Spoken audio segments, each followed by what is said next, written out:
Yeah, another day out here in nature. We day three. You know what I'm saying?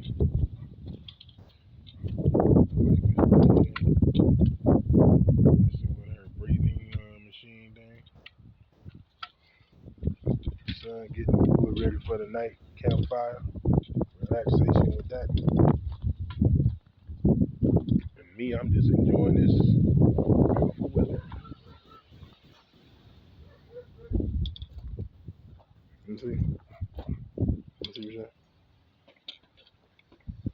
So anyway, Coleman, got something interesting you want to share with the people?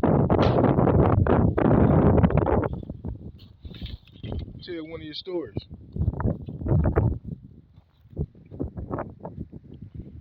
You got an old story you want to tell? Well, I got one. Let me tell the story. So, you know, here it is. We were living in Hillwood, me and my wife, and let me sit on this side over here. We were living in Hillwood, and we were, you know, we were coming up, little kids, liking each other and stuff, you know.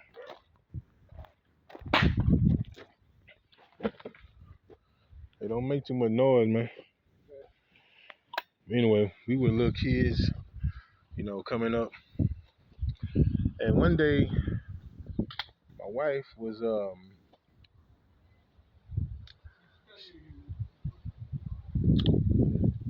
yeah, my wife was, you know, down the street from her grandmama's house, around the corner a little bit, and a bee stung her. You know that bee stung you? Oh, okay, so yeah, a bee stung her, and she started hooping and hollering, crying. You know how I feel when a bee sting you, right? So I happened to be there, you know, with her, feeling sorry for her because she was crying so hard and stuff. And I had this little wagon. What color was that wagon I had? Red. I had a red wagon. Yeah, I had a little red wagon, like one of them little kid wagons, you know, that kids play with back in the day. I used to use it to kind of like bring wood to my little tree house I had, and 'cause I was real creative back then, creating tree houses and stuff like that. But anyway, I had my little.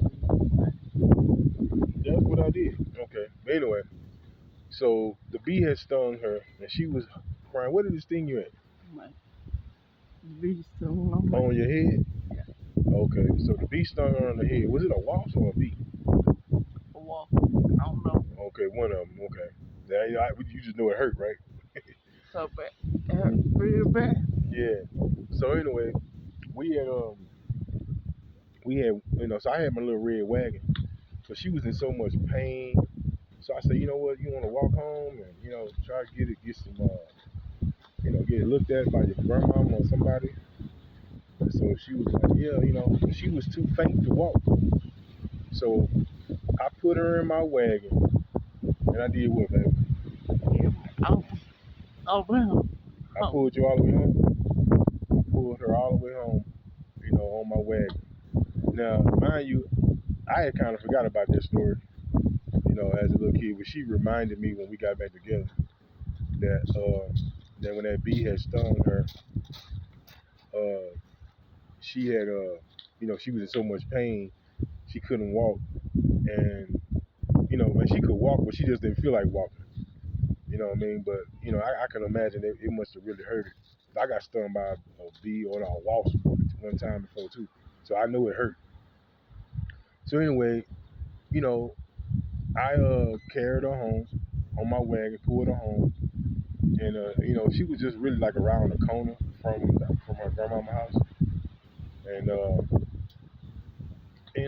that was one of them special moments that we had together. And when she told me that story again in my life, it made me think about, like, you know what, man? guess I must have really been a good person. I guess I really wasn't that bad off. You know, I wasn't that bad. So I pulled her home, and what else happened after that?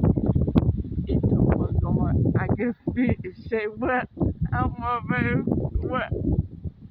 what, and I told her what I just did and said, oh my baby, let me see, it went like he said, oh my god, shit, And wait, what did your grandmama do to shit, help you?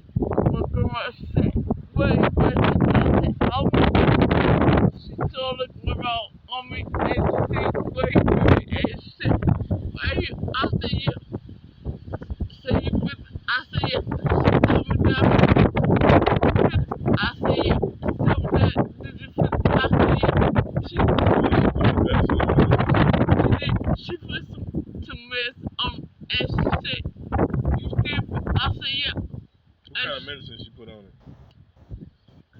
I don't know what kind of medicine it was, but I know she asked me downstairs, I said, yeah, Did it stop hurting after that? no, she told me, come on, let's go down, and the paramedic came to my house. The paramedics came over there. Yeah, I remember that part of the story. because I used to break out every time I got, I used to break out every time I got bit, and my grandma said, I forgot, I said, oh, but, okay, she got, and they killed my off, and the ambulance did something, I don't know what it was, they did something to me, I don't know what it was, and So the pain stopped? as they did some to me, still pain stopped. So I said, oh my god, I said, Fred, you brought me home. I brought you home. Yeah. Yeah. So that was our childhood stories right there. I was glad to be a good help to my girlfriend at the time. I really haven't forgotten about this story, but I remember the red wagon I used to have. I used to pull wood and little, materials that I needed to build my treehouse. And yeah, I remember that day now. Yeah, I remember that. And she brought it back to my memory when we was young. When we got back together. And I'm glad that's a good memory that she had in her mind of me. Compared to maybe like a lot of other dudes she might have dated or something, or liked her back in the day or whatever. You know, because I feel like having a good memory like that shows that in the future, if something happened to her, like when she had the stroke, I'm here with her. I'm still the dude that'll pull you on the red wagon. And so, she got healed in that situation. And like right now, like I said, we on this journey to her full recovery. So,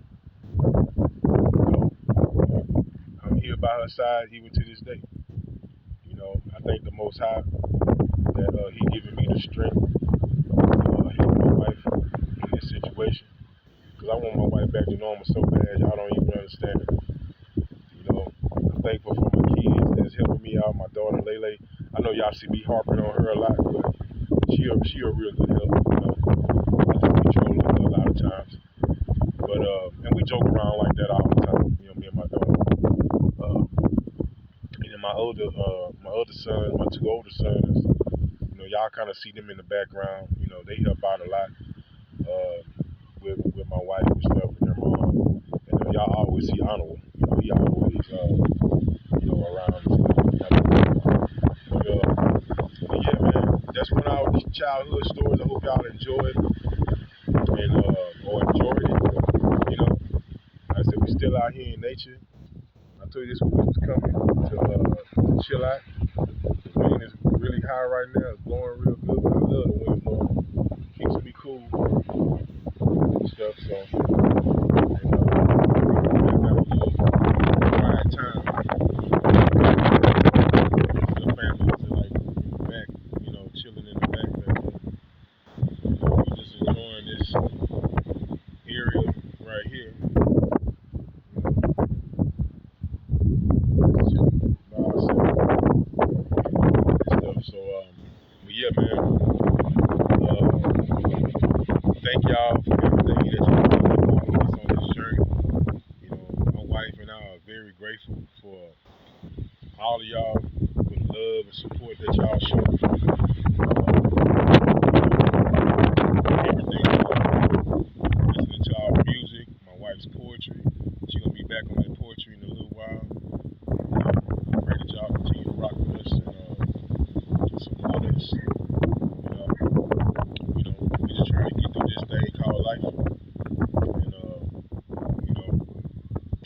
I forgot to tell y'all too. This month here, September makes 40 years that me and my wife have known each other. 40 years. That's amazing. Because I met her in 1984, September 1984.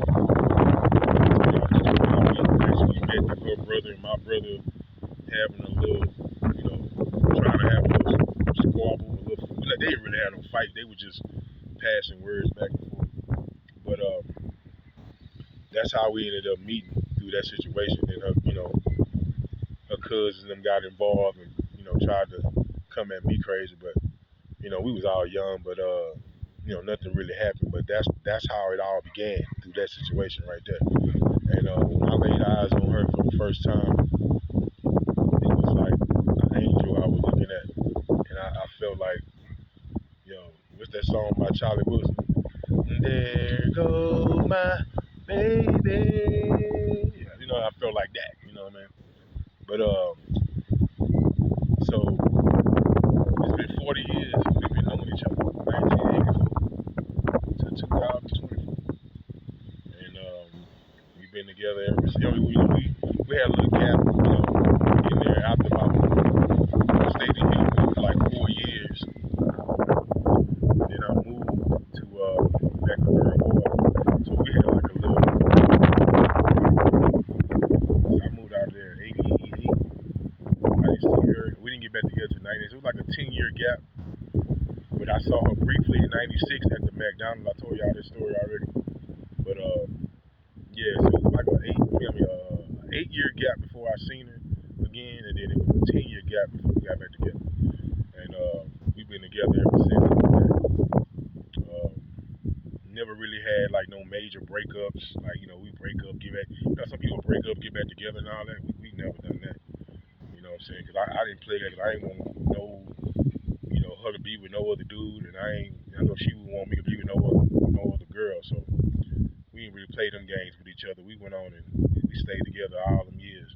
And after about 2 years of just dating, then we got married. In November 2000, November 10th. Our first child came into the world December 4th, 2000. And we had a happy life. Had our ups and downs, but we've managed to make it through. And so we was having a conversation the other day at the house about how we say our marriage vows. When you say your marriage vows, you say you're gonna be together through sickness and health, rich or poor, better or worse. We've definitely been through the better and worse times. We've definitely been through, the sickness and health. She's been there for me when I've been sick, and I'm here for her while she, going recovering from her sickness. And we've been poor. We live, on the middle class side, the lower middle class side, but we definitely haven't been rich. You know what I'm saying? But maybe our richness is gonna be when we get to the kingdom. That's how willing we make it to the kingdom together. We'll be rich in the kingdom together. So I hope that be the case. We definitely have been rich here in earth. We've had a nice little, regular middle class, lower middle class life. But we haven't been like rich. We was trying to get there, but Most High he didn't allow us to go that level. But anyway, y'all, I'm gonna cut out this video here, and I hope y'all enjoyed our story. I hope y'all enjoying this journey we on. My wife is getting better and better every day, so I hope that this story inspires y'all. We just gonna continue to enjoy this nature. You know what I'm saying? And chill out. So stay calm and relax.